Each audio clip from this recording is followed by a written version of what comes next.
What is up, you guys? Gold Pody here today in the 2017 Honda Civic Si, courtesy of Apple Honda in York, PA. And so let me just jump right into it. Let's start with pricing. And so for the 2017 Civic Si, for the coupe version, that is going to start at $23,900. And for the sedan version, again, $23,900. So regardless of the number of doors you put on this thing, the pricing will stay the same. And so, but regardless if you go with the coupe or the sedan, the power plant is going to be the same. Powering the Civic Si is going to be a 1.5 liter turbocharged 4-cylinder engine, putting out 205 horsepower at 5,700 RPM and 192 pound-feet of torque, available at 2,100 RPM. And redline for this one is going to come in at 6,500 RPM, but power is going to be sent to the front wheels through a 6-speed manual transmission, giving you MPGs right around 28 city, 38 highway, using premium unleaded fuel. And I gotta say, for a fun 6-speed, 38 miles per gallon on the highway, that is impressive. And so, but I also did want to mention there are 2 different drive modes available for this one.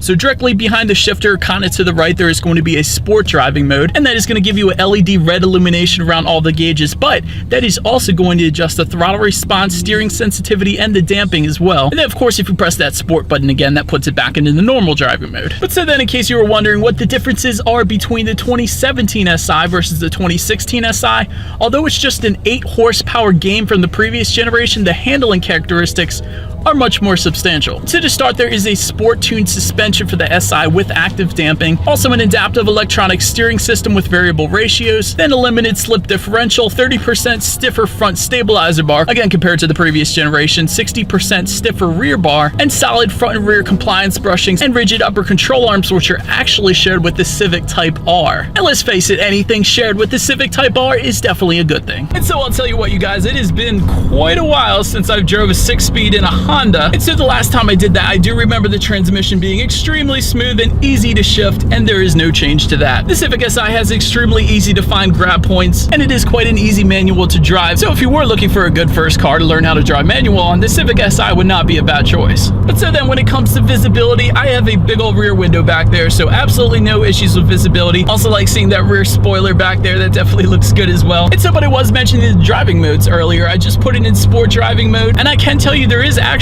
a much heavier steering feel. I do notice the difference, and I love that, because a lot of driving modes these days, when you put it in that sport driving mode, a lot of times it'll only hold the RPMs to a higher level, giving you a quicker acceleration. But I do like when it adjusts the steering sensitivity as well. That is what it's doing right now.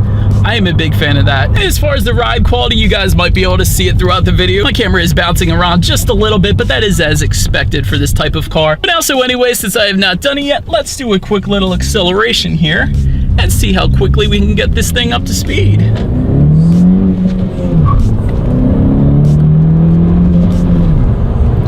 I will say there isn't a lot of torque steer. With a higher horsepower car and the power being sent to the front wheels, a lot of times torque steer does exist, but with the Civic Si, I would say there is just the right amount of power to put down to the front wheels on this one, and definitely a quick acceleration as well. And so, but anyways, enough of the driving dynamics, let's check out the exterior. And so up front, there are projector beam halogen headlights with the automatic feature, meaning when it starts to get dark out, those headlights are going to automatically turn on for you when it detects the darkness, so you don't ever have to worry about that. Also, just below that, fog lights are there as well, and of course you got your Si badging, differentiating yourself from the other Civics out there. And then making our way to the side, there are body-colored door handles, also body-colored heated power side mirrors. They do come standard. And when it comes to the shoes on this one, 18-inch alloy wheels come standard with gloss black accents. Definitely look good on the Si here. But then making our way to the back, there is a body-colored rear spoiler I was referencing earlier. Taillights are going to come with integrated LED light bars. That's definitely nice. And just below it all, there is a single center-mounted exhaust. So as always, you guys, here is that exhaust clip.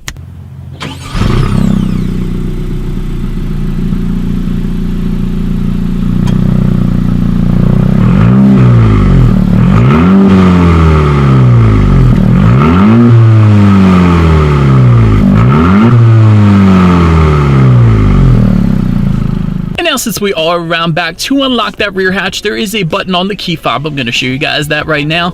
But once unlocked, cargo capacity is going to come in at 14.7 cubic feet. And if that was not quite enough space for you, those rear seats do fold down for a ton of added space if you needed it.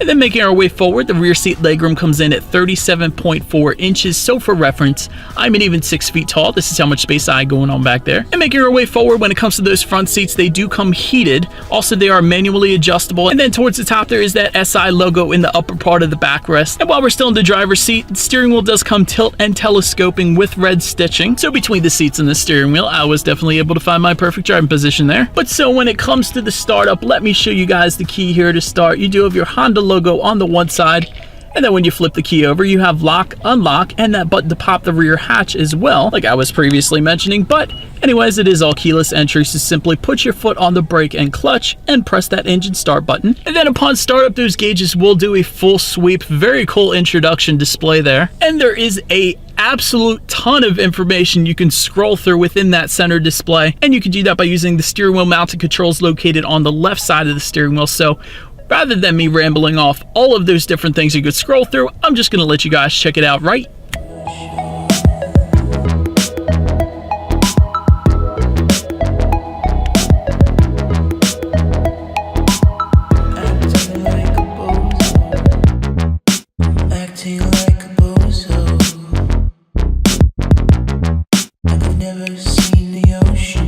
When it comes to overall interior quality, dual zone climate control does come standard, so both driver and passenger can set their own temperatures there.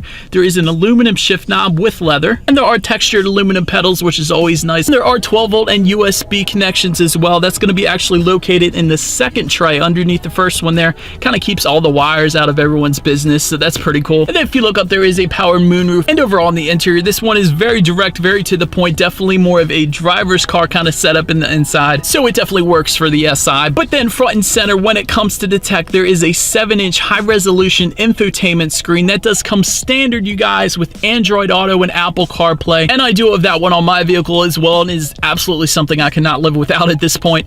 It gives you access to Google Maps, which is, in my opinion, the most updated and most accurate mapping out there right now. It instantly recalculates you if there's an accident, and I find myself using that quite often in my own vehicle. But also with that Android Auto or Apple CarPlay, you can like and dislike your Pandora songs up on that touchscreen display. And there's a couple other apps you get access to as well through that. But continuing on, there is also Bluetooth and audio streaming. This one does come standard as far as the sound system goes, with a 450-watt premium audio system with 10 speakers and a subwoofer, you guys. So as always, let's turn on the radio, see what we got going on today, and test out the clarity of this one.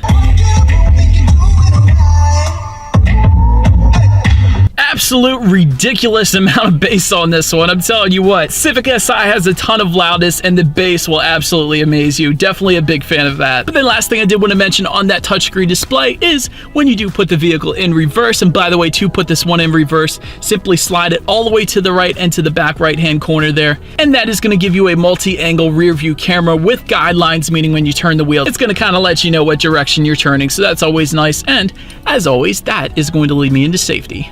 And so there are front, side, and side curtain airbags. There is latch, aka lower anchors and tethers for children for the rear car seats. Also, if you do go with the 4-door version, you do have rear child door locks back there as well. Continuing on, there is Honda Lane Watch, also vehicle stability assist with traction control. There are anti-lock brakes, electronic brake force distribution, brake assist, and a tire pressure monitoring system. And so, but anyways, that is about it for this one, you guys. Thank you so much for watching. Be sure to like the video and subscribe.